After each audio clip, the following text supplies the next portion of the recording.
Welcome, everyone. My name is Randy Howell, and I welcome you. Um, Glad to see all of you here in this July, and here we are in July. And the first thing I want to do is want to make sure that everybody can hear me. If someone would just type in a yes in the box there to let me know that yes, we are in the spheres and we can be heard. Okay. Yes. Thank you. Thank you very much. Okay. You know, what I want to do today is I want you as a trader to start going, something, I see that this is possible, but the thing is what happens with these emotional storms, these things that just hijack me out of nowhere, and suddenly I'm not doing what I know I'm supposed to be doing. In fact, I'm probably doing just about the exact opposite to what I know I should be doing. What's going on here? Okay. And how do we change? That's what we want to explore. And it starts right there. It seems so simple. If you got into trading through social media and you start seeing those big, gigantic numbers people are claiming and stuff like that, it's really hard for the greed and the lust not to kick in and go, I can do this. I can just take $1,000 and I can move it up into millions. And you do all that stuff, and it seems so simple. And you're seeing these photographs of people behind boats and huge cars and all that fancy stuff. You think, I can do that. A caveman could do this. I'm a smart person. So, hey, man, this ought to be good. And so you're sitting there and you go, wow, okay, I'm buying into this. I don't want to work for the man anymore. I want to have financial freedom. I want to have personal freedom. And boy, this is the ticket. Okay? And you ignore all that stuff that there's a 95 to 98% failure rate in trading, and that, oh, I don't know, 90% of those traders are gone in 3 years because they depleted their capital. Somehow you don't listen to that. And what happens though, you go from that euphoria, man, oh man, I'm ready for this. I'm going to learn this. I'm going to learn all this stuff. I'm going to have the knowledge. And with that knowledge is power. And I'm going to be a consistently profitable trader and have my dreams. Then you step into the minefield of trading, and it's different than what you imagined. It's not nearly so easy to make decisions under pressure than what you thought. And something, that pushing, that will to win, that I'm going to make things happen. I'm going to make everything perfect. So I'm not going to lose. It blows up in your face, and you discover is literally the skills that used to work for you somehow are no longer working for you, and you've got a problem. And every time you try to fix it, you just dig a little deeper. That's the one we're talking about. And it's kind of like right here. And you'll discover a lot of people talk about me and the voices in the head. You'll learn a little more about basically what these voices are and what the internal commentary, internal dialogue is. But right now, it starts with, in fact, you just keep making the same mistakes over and over again, and you don't understand why. And so really the key though is you know better. You know what should be done, but you can't do that. And what you are looking at, my friends, is something that if you're going to become a professional trader, you're going to have to solve. Not only solve, you're going to have to master something that you probably don't even consider that you're missing anything, but you are. Fundamentally, most people are trying to solve a problem that they do not understand. And they're trying to solve a problem in a way that doesn't match up with what the real problem is. And here, what you're looking at in this graphic is basically that hominoid right over there on the left, and that human being sitting in front of his computer. Very little difference in terms of genetics separates them. Understand, for us as human beings and bonobos, the cousins of the chimpanzees, there is 0.2 difference in our genetic makeup. We're carrying all that from 6.5 million years ago, all the way back to when life really starts showing up in animal form over 600 million years ago. We are still tuned. We've got primal instinctive defensive mechanisms that are built to keep us alive in the short term. And ultimately, what you're doing, the way you're treating this, we generally are throwing gasoline onto a smoldering problem, and it blows up, and you don't understand why. The basic thing, you don't understand the nature of the problem. But when you start seeing the repeating patterns, okay, that's when you know the primitive brain is involved. Because that primitive pattern is something that the limbic system built so that when it engaged uncertainty, it was automatic in the way it's happened. And what happens is you're trying to push that limbic learning away and just outthink it. And what you do is you keep sabotaging yourself. So what you're truly looking at is you're looking at emotionally directed neural circuits that are firing in response to limbic learning. And that limbic learning is all about survival in the moment, controlling outcome, being right, and for God's sake, not wrong. Okay? And all of a sudden you get into trading and you realize, oh my God, I can't control that. Yeah. And when you send that emotional brain out of control, it starts making the same stupid mistakes over and over and over again. And the big deal is to recognize that limbic learning is not logical, friends. You'll find out later is that logic is an illusion itself. The thing is, limbic learning is emotional. And for me, when you're talking emotion, it's not psychological. It's not a feeling. You know, from my standpoint, an emotion is a biological action potential that coordinates action between you, the trader, and the environment. That would be the markets. When there are changes in the market, there are automatically emotional responses in response to those changes. They are going to be pre-programmed. They're not going to be in your awareness. They're going to be operating below your awareness in the emotional brain. Okay? Taking a loss, understand, taking a loss to your caveman brain literally is being consumed, okay, by another animal. You take a loss, you're dead. You're somebody's meal. And this is what you're looking at, this guy encountering a bear. And all of a sudden, all that stuff's there. Thinking is the caboose, okay? Emotion is the locomotive. That's the big deal that everybody really needs to get, because actually what you discover is this: emotion controls thinking. Now, in neurobiology, what we would say is that all thinking is emotional state dependent. And what you're doing when you're saying, okay, I've got my plan and I'm going to trade my plan, and then you get into the situation where you start chasing losers, or you get sucked into over trading and stuff like that, what you're really actually looking at is thinking. But the problem is another emotion other than the one that you need to be there is giving rise to that thinking. You know, you might have the fear of loss there, anxiety or fear, clear and present danger, and it's altering the kind of thinking. And it does not want to lose, and you end up chasing losers. It keeps saying, oh, it's going to turn, it's going to turn, it's going to turn. No, that's your primitive emotional brain forcing solutions, and it just knocks out the thinking brain. And as you do that, what you discover is that, yeah, thinking just is way overrated. You cannot think your way out of this problem. You're going to have to teach yourself a new emotional response to uncertainty.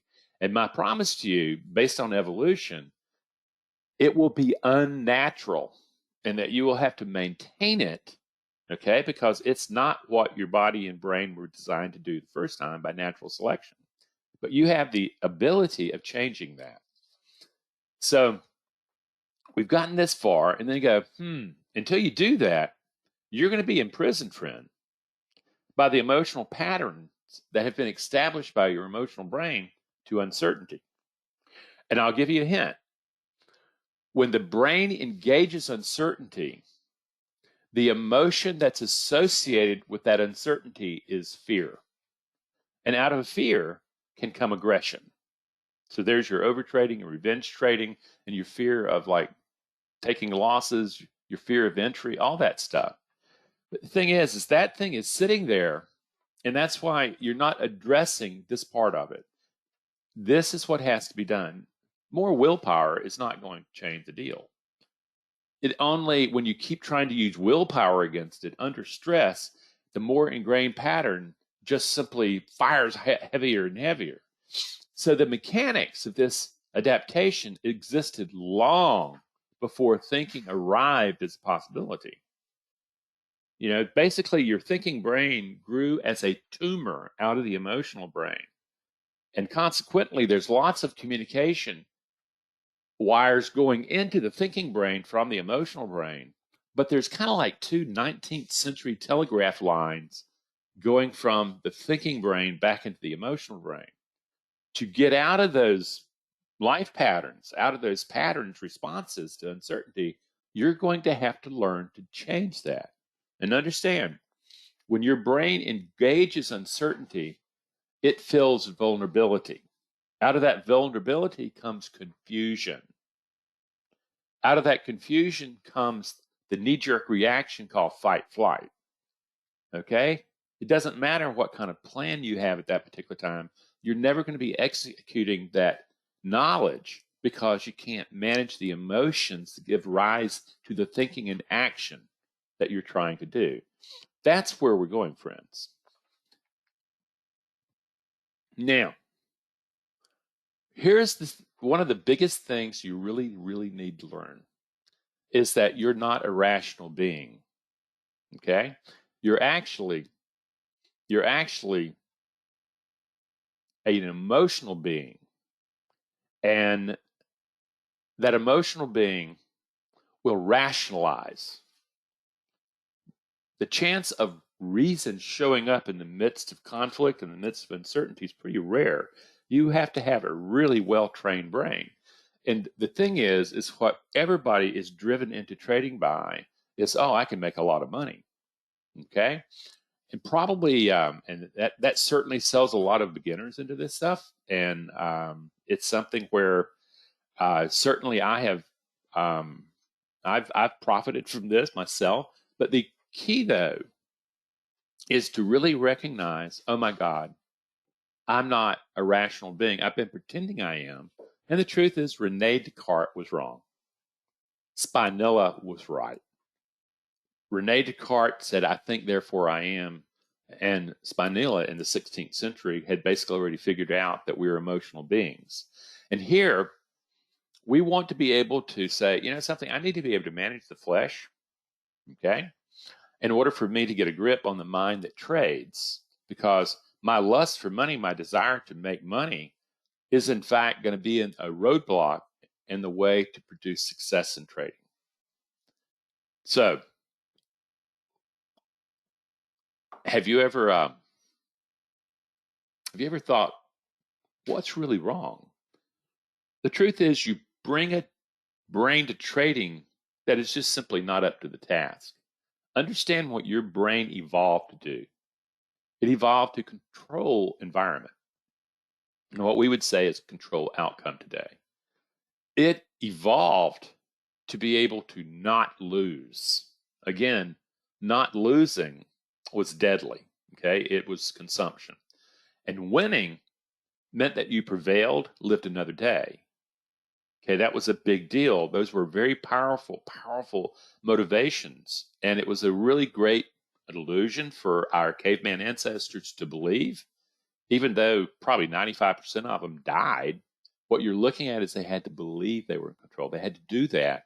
And it shows up from way back then to right now in the trading mind that you bring to trading. And the key is it was very successful back then. Okay? Not so now. Let's take a look at what the emotional brain actually looks at when it looks at uncertainty. Yep, here it is. And you're looking at it and you see uncertainty, the potential of loss, and potential of loss to the caveman brain you have means that you're dead. And in this particular case, you can understand why this man really feels threatened. He's got a really big cat in front of him that actually used to hunt us down. So you've got your brain on this hooked on this winning and not losing as survival strategies. And you take it to trading, where guess what? In trading is you're going to lose a lot. Really good traders are really good traders, large in part because they've learned how to lose. They've learned how to lose well. They've learned how to make sure that loss does not get magnified by them triggering to wanting to beat the saber-toothed tiger. So we've gotten that. We're saying, okay, this is what the problem is. Now, not only that, look at it this way. Let's talk about that alpha, the one that says, I want to win. I'm going to go out and I'll make things happen. Yeah, I don't mind taking risks.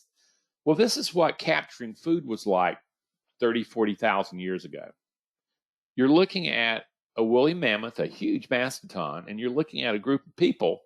These are little spears they have, okay? And they're actually going in to attack that guy. Now, how many of them do you think dies in doing that? A lot. To take down an animal like that, you have to be a pretty sophisticated paramilitary organization with spears, and you also have to have a high tolerance to risk. Some of you are going to die, but the truth is that when you kill that animal, you feed your village, your tribe for a long time, and you build a lot of prestige. And you also get access to the babes. That was part of the deal. That's why you would risk so much. But you had to be really high on testosterone to be able to take on a moment like this. I'm not willing to take on a moment like that. And yet, our ancestors had to. And this, my friends, what I want you to do is this is what you're bringing. This is your desire to make money, win, and not lose, shrinking, you're shrinking your capital, but to them, dying. This is the power the emotional brain has over your trading. And the key is this is what has to change. It's not your fault. There's nothing wrong with you. Okay? What's there is a brain that was adapted for one thing, being asked to do something completely opposite. That's its worst nightmare. That's what we've got here. You're going to have to produce a really unnatural mind. And the question is, what you really need, the glib answer is, what you need is a probability-based mind rather than a survival-based mind in order to be able to deal with the uncertainty. That's what you need. That's what really great traders have. They don't have a survival-based mind. They have a mind that thinks in probability. They know they're going to be losing a lot, and what they're going to be doing is they're going to be keeping their losses really small. That's what their job is. And then when they get lucky, okay, they're going to maximize the profit they can get out of that. And the real question is, how do you do it? Okay? Now we're going to go from what I'm trying to do here, folks, is I'm trying to define the problem you have in trading in a way that actually makes it possible for you to be able to redevelop the mind, the brain, for managing uncertainty in a very different way than the way you came to the game. Okay, but understanding the problem is the first step on the journey. Without that, you're stuck. So the first stop, where is it? It's with emotional regulation. It's you're going to have to manage first the triggering of an emotion and its growth before it pushes out into action. Remember, biological action potential. Its job is to see something in the environment, say threatening, and trigger immediately and have an action that it's already producing, evasive or aggression. Okay, and if you don't do it, if you try to overpower it, that little half a pound in your brain is going to become an 800-pound gorilla. Okay, so what we want to do is how do you learn how to regulate? How do you regulate an emotion? Well, the good news is this.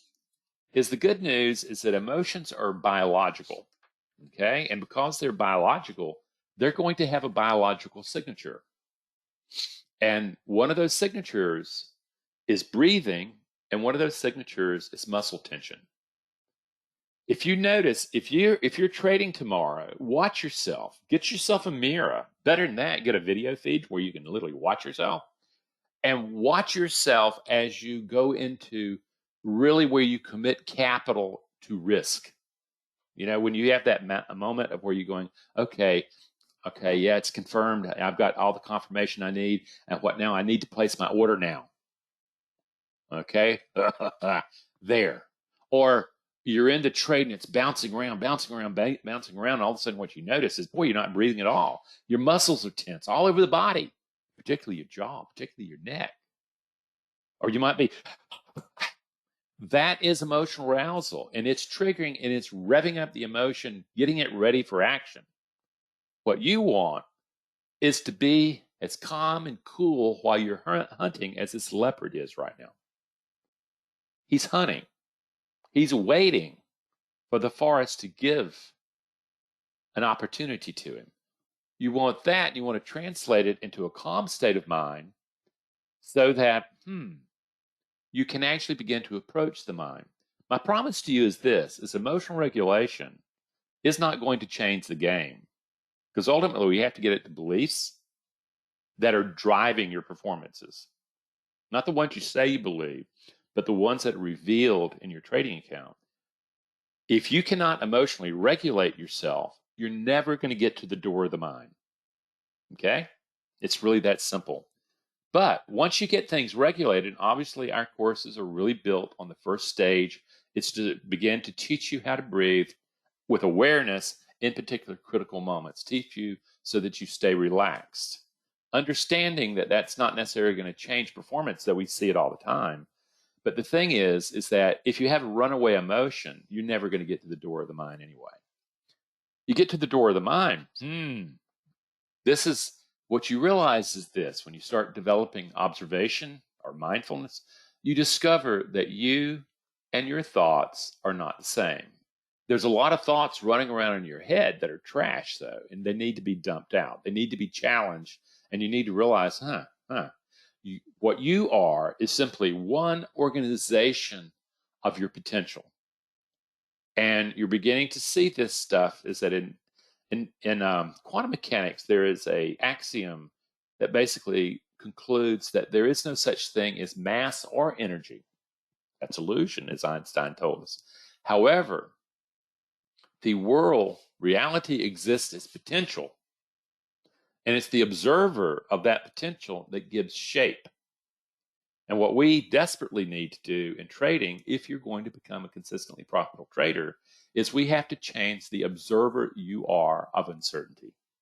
Okay? We have to shift the caveman brain into an intentional mind that is comfortable with uncertainty. And the first thing up is you have to develop this and go, I've gotten that. I'm noticing that my thoughts and I are not the same, but also you and your beliefs are not the same. And the truth is this: your beliefs are killing you, killing your trading account. Your trading account is demonstrating to you the beliefs that you're projecting onto the screen of the markets. And you're finding out whether or not those beliefs that are driving performance are in fact effective in extracting more capital out of the markets than you give back. What you say you believe is basically BS. You need to see it demonstrated in your trading account. And fundamentally, the tool of mindfulness or observation is the transformational key that allows you to separate your identity, who you think you are, from your beliefs that you hold about yourself. Or actually, you don't have beliefs, friends. They're having you. You've kind of fell into them in your family of origin or through evolutionary psychology. You fell into them. You would never know that these beliefs are just simply ways of seeing the world. They're not true, okay? They're just beliefs that feel true, feel certain. And in trading, you get the opportunity to change them so that they're effective in managing uncertainty, not your survival. So we want to get you so that you're no longer drifting in uncertainty. And this is really about your beliefs about your capacity to manage uncertainty. That's the ones that you are producing the results in your trading. Okay? And I promise you, there is a wall in your brain, and it's often called the wall of self-limiting beliefs that have you really stuck. But the trading account actually is the only friend that you're ever going to have in trading, because it's the truth meter. When you start BSing yourself, it's going to be one that absolutely says, look at this, look at this, look at this. And ultimately, what you're doing is getting at those beliefs. That's what's important. So those beliefs, my friends, are also it's not rocket science, okay? But they're revealed in your trading performances and your bottom line. The first one is that you don't matter unless you make money, okay? If I make a bunch of money, I'll be a big dude. The other one is a lot of people don't believe they deserve making easy money. They want to make it hard. Yeah. The next one is not good enough, inadequacy. I'm not really good enough. I'm never going to make this. The fourth one is scarcity. You believe that what you make will be taken from you, so you stay small. And the fifth one is powerlessness, that you're just thrown into a hurricane of forces beyond your control. Those are the 5 beliefs that drive your performances, friend. They're not true. But what happens is the observer has never really examined them and started asking about what I could do to change those beliefs.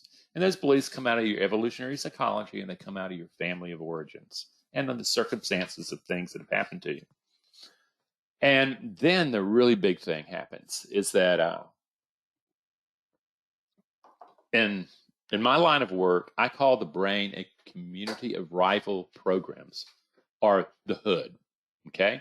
And those programs are duking it out to be able to basically form the self and take it out into the future. And if you want to see this in action, what it really looks like, watch the movie Inside Out. It's a kid's movie built by Disney Pixar, and it brilliantly shows how emotions become the cognitive currents in your head, okay? Now, what you're doing, though, is when that biology of the brain somehow morphs and becomes this miracle called mind, we move from a community of rival emotional programs to a ruling committee of the self. Okay, this is when you start hearing the inner community going on. And what you realize is, oh my gosh, this community of rival programs now has a voice, and they're running in my head. And the mind is where these programs literally duke it out for control. And if you've ever been in self-doubt, you know exactly what this scene is like right here. You have different parts of the self going off into different directions. And when that's happening, you're not going to have a cogent mind that's focused on trading. So you're seeing this mind as a committee of the self. And you're going, okay, how does that help, Randy? It helps a lot, because what you're going to do is you're going to start noticing that it's not one just big glob of goo in there. There's a lot of factions, whether or not you call them aspects of the self, subpersonalities, voices, our brain areas. The key is that there's a lot of conflict going on about control. Who's going to control the organization of the mind that trades? And this is where you start going, well, have you ever experienced self-doubt, anger, or overconfidence? Well, if you have experienced the untamed internal struggle going on inside your mind between what I call the inner critic and your orphan nature, or what we would call the adapted voice. That inner critic is that part of you that judges, criticizes, or tempts you. If you've ever had self-condemnation, self-doubt, you hear the inner critic saying, you're not going to make it. That was the stupidest thing in the world. You're just a loser. That's the inner critic. That's not you. That's just not some benevolent voice in your head. No, that's the inner critic. And the inner critic wants to destroy you. Stanley Milchamp did a bunch of experience in the 60s and 70s of where what he did is he would recruit people to become guards and then recruit people to become prisoners, and they were told that they're going to use classical conditioning to be able to condition the prisoners to be compliant with orders. And that's what the guards were going to do. And then the prisoners, graduate students, were simply told, be defiant. They think they're going to be shocking you, but they're not going to really be shocking you. You're just going to pretend, though. You're going to act like you're being shocked. So they got this together, and what they discovered very quickly is that people, now these are college students, okay, that were doing this as the guards, ultimately came to the moment of where they knew that they were giving lethal electrical shocks to the prisoners, the graduate students, and they would watch them convulse and die. They converted kids in college to cold-blooded killers in 3 days. Yeah, powerful, isn't it? This is the kind of stuff, there is this part called the inner critic. It will judge you. It will tempt you. Get in that trade. You come on, you can make that money back. Go. Yeah, that. And on the other side is your orphan nature, which is your response to threat. You know, when you see that trading account go down, what you're experiencing is fear of life. You feel as though you're being killed. That's what the caveman brain in you perceives. And what happens is out of that, it triggers to either aggression or to avoidance. And obviously, overtrading, revenge trading are elements of the aggression, and not trading, not getting into the thing, fear of missing out is that part of that avoidance. And that is what's going on inside the mind, the uncontrolled, untamed internal dialogue. Everybody starts here, friends. It's just kind of the way it is. Now, pictorially, you might see something like this. On one side, there's these little whispers. You hear this stuff, and have you ever had the inner commentary? You know, it's got an opinions about a lot of things, and what most traders say is, yeah, it's pretty much telling me that I'm never going to make it, and it's telling me that I need to make up for all these losses, and that there's all these things I have to do in order to prove myself. Okay? It judges, it criticizes, it blames, and it cajoles, and it tempts. There's also this orphan nature, the adapted voice, and that's just simply the brain organizing your potential into a creature, a self, that can survive in the world in which it's born on a survival basis, okay? It adapts to survive from fear. That's what it does. And if you've ever lost control and just went crazy, you know what it's like. If you've ever sat there and your finger frozen, trying to enter a trade but you couldn't do it, you have felt your orphan nature. Until that orphan feels as though he's got new mentors that can help him through this, the inner critic's going to win your trading battle. And so it really depends. So what's happening is what we're saying is that it's this unobserved internal dialogue, the struggle that shows up in your trading sessions all the time, particularly in the heat of the moment. When stress is there, of course you're going to trigger to more primitive emotional positions. The deal is you have to be able to emotionally regulate that. You have to observe it, that you're not that. And you have to start using that observer to start reconstructing the mind that changes. Understand, your brain originally adapted you from the totality of potential that you could be, and it organized and just cut that out where 95% got cut out and only a little bit of your potential got organized into the self that trades. So what we have to do, we have to take that and kind of reverse engineer it. What we have to do is we have to say, okay, what we're now going to do is that within the probability, the potential of that you are, not only is there an inner critic who wants to destroy you and an orphan nature that simply is trying to survive this moment and acts from fear or aggression, what also lives within you is the discipline of a ruler, okay? The ability to maintain order under pressure. You also have the courage of a warrior. That's literally being able to turn toward your fears to master them. That lives within you also. It probably hasn't been well developed, depending on what kind of family you grew up in. You also have one of the most underdeveloped parts that the trader really needs is the self-nurture, the self-soothing, the self-compassion of a caregiver. This is when you have taken a hit, when you've in these things, that orphan nature of yours desperately needs to be calmed down. It doesn't need to be berated. It doesn't need to be beat up. It needs to calm down. Okay? And calming that down, what you do is you release the mind to be for other elements of the self to come board, part aspects of your being that are not codified into pattern, but they're there. And then the sage part of you, that impartial thinking, that clear thinking, can actually show up because it's not being contaminated by fear to be able to do the job of making decisions about probability. These are all emotional programs existing in your DNA. Now, they're also called archetypes, symbolic representations of those emotional programs. They're all there. The difference is that you have to learn to be able to focus on them, be able to pull them up rather than the easy, accessible, adaptive patterns that you learned before you knew what you were doing. When that really happens,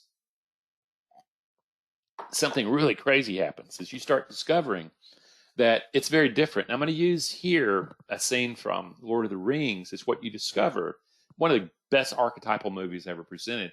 What you discover is all these warriors are there to protect the boundaries of the kingdom.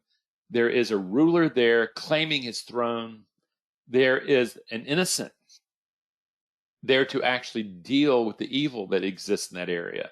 What you also find is you find nurture. You find that being able to calm down before the fights with the orcs. You find all that, and you also find, like in Gandorf, you find the sage, the wisdom that leads you through this. These are all elements of the mind, of the brain, and you can learn to access them. That's the whole point. This is the mind. This is the mind. The discipline of a ruler, the courage of a warrior, the self-soothing, probably the most difficult one at all to really implement, of a caregiver, and the impartial thinking of a sage. This is the mind that needs to be summoned up. Remember, it's not natural. It's potential, but it was potential that got cut out of the original self that I organized by these emotional programs. And it can become accessible. Now, I use a process called memory enrichment that allows me to use memory to get at these programs and pull them forward from experience. You know, I don't use affirmations and I don't use visualizations because under pressure, those start failing. Okay? And what we want to do is give you the best shot at survival that we can. And out of that training, what you discover is you start building a process. You start building a way of getting to that mind, which I call the intentional mind. I also call it the trader's state of mind. And if you take a look at a batter like this right here, he's preparing to face the 100-mile-an-hour fastball. And what he's doing, it started, the ritual, the preparation started before he got to the on-deck circle. But on the on-deck circle, he's zoned in, man. He has skills that he's developed since childhood about watching that pitch, zoning in on that, and producing the person who can hit that 100-mile-an-hour fastball. Then when he gets actually into the batter's box, what you'll notice is each pitch, he will take a foot out. He will reestablish that mind, not the one that has fear of facing that fastball, but reestablish the one that believes that it can hit that fastball, goes back in, and the game goes on. These are the rituals that have to be developed as a trader to be able to develop that mind and maintain that mind as you trade. Or you can stay in the same mind and you can keep hoping that new knowledge, new this, new that is going to change the deal. But the truth is after you learn method, after you gain the knowledge of trading literally according to most folks who really trade well, trading is about 80% psychological. But everybody gets stuck on the acquisition of knowledge as if that's going to solve the problem. Friends, wrong problem. The problem is organizing the mind, developing the mind to handle uncertainty and probability. That's the big deal. And what would it look like? Think about riding a wave like this. Do you think that surfer is in control of that massive, gigantic wave? No. Do you think he is in control of his performance? Yes. He knows he cannot control the outcome. So what he's learned to do is build a mind that he brings into the moment of performance. Okay? So he and that wave are dancing together. He's not trying to control it. But what he's doing is he's maintaining the mind that he brings to perform in something so powerful that it's beyond any reasoning to him. That's what can be taught. That's what can be learned. And it's really up to you. And the real key is you have to be willing to face your dragons. Instead of lying about it, pretending I'm not there, talking positive talk, talking prosperity, blah, blah, blah, blah, blah. No, what you're doing is you have to find the courage living within you, the discipline living within you, the compassion living within you, and the thinking living within you to face that dragon. Not kill it, but master it. Okay? There will always be uncertainty, friends. There will always be internal struggle. The difference is the empowered mind that you bring to the struggle. That's the difference maker. And until you really begin to do it, you're stuck as an amateur.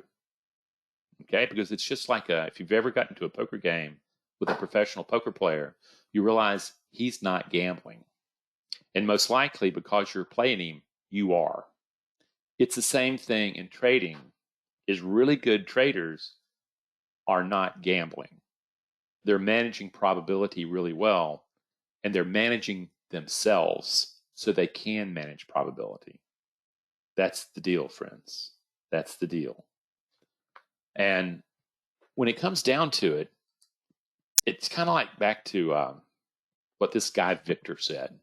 And he's just to let you know, this is one of the most famous, wealthiest traders in the den. And what he's saying is truly, basically, the key to trading success is emotional discipline, friends. If it was something else, if knowledge, there'd be a lot more people making money.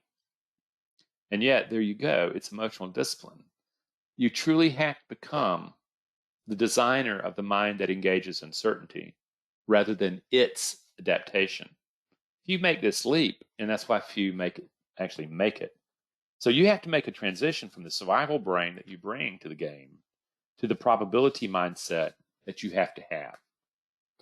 And out of this, our courses, both our group course and our personal course, is really about self-mastery. We're not going to help you develop trading knowledge. We're going to teach you the tools for producing self-knowledge. We're going to teach you how to change and master the self that trades.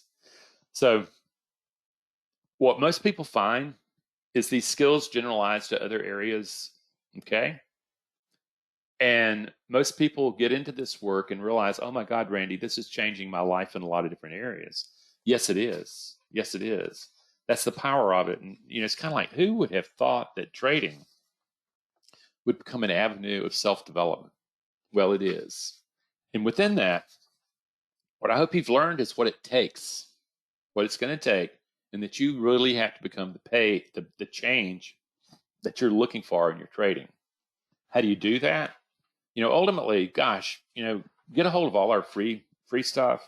Many people, long before they meet and talk with me in person, have done Randy Howell weekends. That means watched all my YouTube stuff. And then they will do a lot of the free reading. Then they buy the book and they get it and go, okay, they're getting more familiar with these concepts, as aliens they may seem. But ultimately, it comes down to it is there's two avenues of actually learning the skill sets. One is through a group course, and we have one starting in September now. It'll be our last one for the year, okay? And it comes with 5 sessions, and fundamentally it's 5 sessions of about an hour apiece. Group sessions. My partner here is making sure that people understand their group sessions, these not individual sessions. And ultimately it's handled in a classroom, and it teaches the core skills that you're going to need to be able to build a mind that trades. Okay? And it's pretty inexpensive, and if you sign up early, and what most people actually have come to do is they get in early because they want to have plenty of time to get the skills mastered. Because when you get in this course, you discover that I will have expected you to have already done the emotional regulation components, and I will have expected you to have been doing them for at least 2 weeks to a month. And then we start mindfulness. This thing starts fast and furious. And what most people have done is they've decided to do it at their own pace so that they start early and are very well prepared when they get to the course. We have a number of people already signed up for the September course, for instance. So you look at that, and if you sign up early, what we're doing is we're encouraging that because we want you to be prepared. Okay? And we offer an emotional regulation workshop free. You can go to our website and pay $199 for it, or you can get it free. The other is the individual course, and it's the course that people want to take with me. They say, no, Randy, I actually want to work directly with you. And it's highly comprehensive. It's highly personal. You learn a lot about yourself, okay? And we go through basically it's pretty much going through like a multi-faceted graduate level course, multimedia graduate level course where we have curriculum and we move through it. And at the end, you're equipped very differently than you were before. The main thing is it comes with 10 personal sessions with me on Skype, or I guess soon as we move to Zoom on Zoom. But those are the things. Until you get there and you want to kick on more stores, there's lots of on more tires. There's lots of stuff on the website. Read about them. Okay, and if you're critically interested in that individual course and you've really thought through it and say, yeah, I want to find out if Randy and I are matchups, if we can work together, and if I'm talking to him personally, whether or not I can believe him, ask for a free consult. But we just don't like giving away free consults to anybody because I just simply don't have that time to be able to devote to talk to everybody just to talk about their trading. Okay, but we're looking for serious people for that. So I want to thank you for being here, and if you have questions, I have enough time to take a few. Would be happy to answer any. And here's a few. Well, here's a few questions I actually got before here. Okay. Please explain what an emotional hijacking is. That's a good question. An emotional hijacking is when you encounter this organization itself, that you encounter, and your primitive brain, your emotional brain, does not think you're capable of managing it. What it will do is it will seize control from the thinking brain so that it immediately moves into fight flight. And out of that, you're hijacked, your thinking's offline, and you're acting from emotional impulse. That's what that is. And here's another one. If I know I am supposed to plan my trade and trade my plan, why can't I do it when the money counts? Go back to that's the emotional hijacking. The thing is when the money counts, what you're looking at is a challenge. You're meeting a challenge to living, and your caveman brain is looking at that as like, I am risking my life. Okay, caveman doesn't know anything about Bitcoin. It doesn't know anything about contract size. It doesn't know anything about losing $200. What it knows is life and death. And you're getting there and you're trying to trade your plan. Something happens, and all of a sudden you're trying to use logic and reason when they don't exist. And so you're not using discipline and partiality, and you're not soothing, and you're not finding the courage. And what happens is it just gets blown out of the water. That's what happens when you when you say, I'm going to follow my plan, yeah, and then stress happens. Next question. What is the difference between what you teach and things like NLP, positive thinking, subconscious training?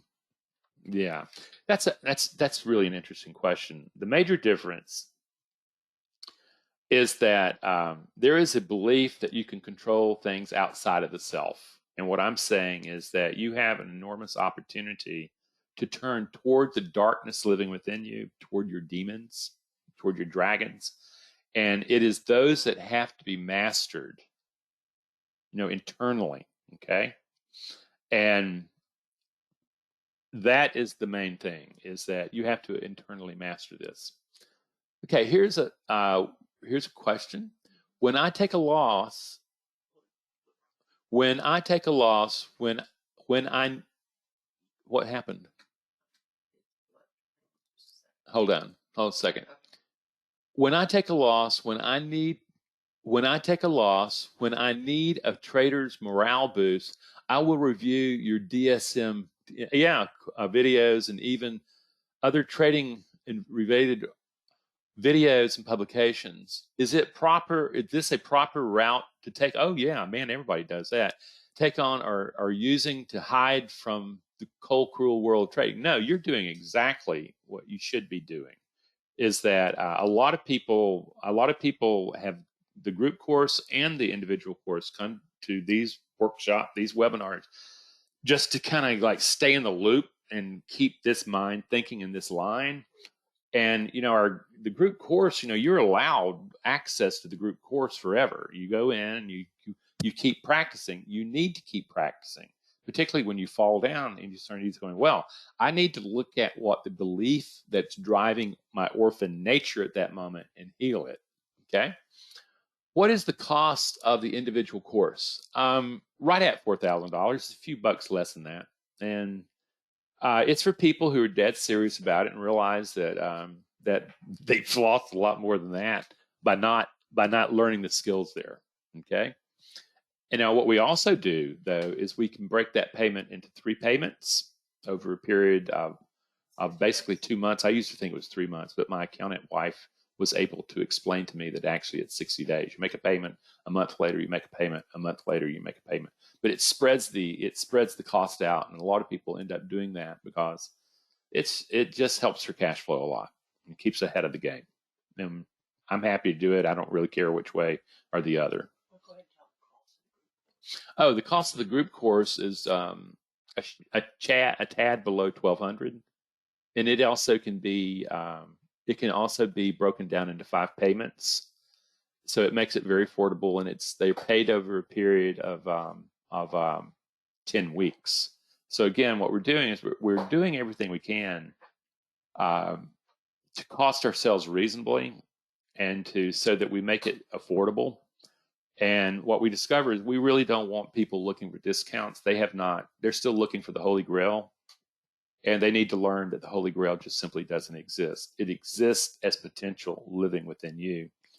And I figure if you're asking for discounts, you're just still looking and not getting what the problem is. It's not more knowledge. I'm teaching you something very different than knowledge. I'm teaching you self-mastery. That's the big difference. Okay.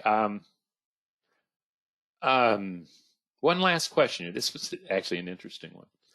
What happens to me when I put winning days together and then give it all back and more? Boy, how many times have I heard that? Officially, I call this sabotage. And ultimately, it takes 2 forms. And remember, this is going to tie back into belief. One form, the person doesn't really believe they deserve to make easy money like this. So they start having the good days, good weeks, good months. And there's something inside them saying, this is going too good. Something's got to fall. Something's going to happen. So you can already see they're creating the possibility of them blowing up. That's one avenue. The other avenue is you start, and this is very common with my individual clients, is that initially they do not believe that anything could be beyond fear. If I could just master this fear I'm having, Randy, boy, I would, man, I'd be on easy street. And they learn how to master their fear, and they're no longer trading from fear. And then they find the next big dragon, and that next big dragon is overconfidence, or what I would call euphoria. They start feeling good. Oh man, look at me! I'm doing it. And the truth is, no, you're not doing it. You have learned a skill set that allow you to take a mind built for one thing and be able to convert it to doing something else. And the truth is that you're doing it well, but it's not you. You have learned a system that's allowing you to do that. And what the overconfident trader is doing is, hey, man, this is great. It's just going to go on like this forever. I'm in charge. No, you're not. And that's what happens with sabotage. So that would be an answer to that. Okay, I have time for one more question, or we can cut out a couple minutes early. We don't have any others. So I want to thank each and every one of you. Okay, and tomorrow when you go back and look at and start trading, I want you to look at the emotions on your face. And I want to ask you, you get that mirror, look at them, and I want you to ask the question, what would be different if I were managing the emotions that I'm trading with rather than them popping up and managing me? That's the big deal. Until that time, again, as my favorite childhood, what? The recording will be on. Oh, the recording will be on my website and on YouTube tomorrow. You'll probably get a warning of that before, but it generally takes me in the early afternoon to get it up, and I'll have it up then. But when I was growing up, my hero was the cowboy singer Roy Rogers, and they signed their TV show off like this: happy trails to you until we meet again. And my friends, happy trails to you until we meet again. My hope is you have a great life. My hope is that you get this mind in order so that it can trade effectively. Okay. And I just appreciate having the opportunity to speak with you. And if I can help you, let me know. Thank you.